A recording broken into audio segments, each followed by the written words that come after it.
Hello दोस्तों, नमस्ते, प्रणाम, स्वागत है आपका हमारे यूट्यूब चैनल पर। तो दोस्तों, एक बहुत ही प्यारा झूमर गीत लेके प्रस्तुत है आपके सामने। गीत अच्छा लगे तो लाइक कर दीजिएगा और चैनल पर नए हैं तो सब्सक्राइब भी कर लीजिएगा। चलिए गीत शुरू करते हैं।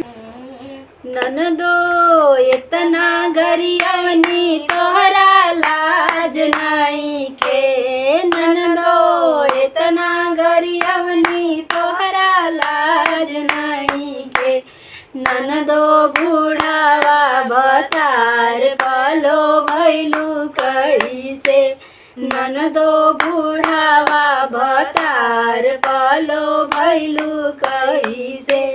16 के उमरिया में फैशन देखावेलू, 16 के उमरिया में फैशन देखावेलू।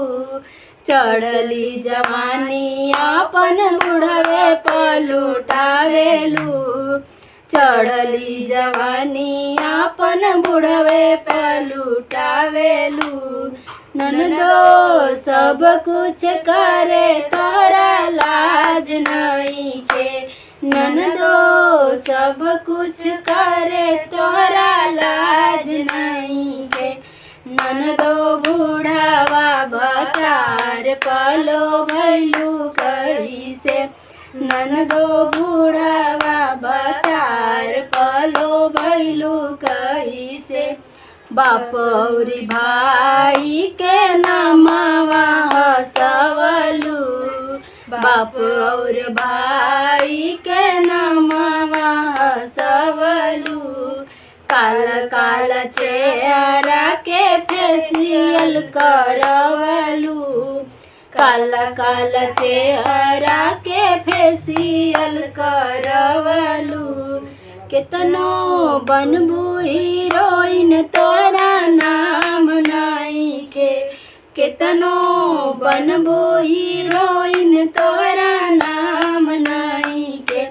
ननदो बूढ़ावा भतार पालो भैलू कैसे, ननदो बूढ़ावा भतार पालो भैलू कैसे। ननदो इतना गरियवनी तोरा लाज नहीं के, ननदो बूढ़ावा भतार पालो भैलू कैसे। ननदो बूढ़ावा भतार पालो भैलू।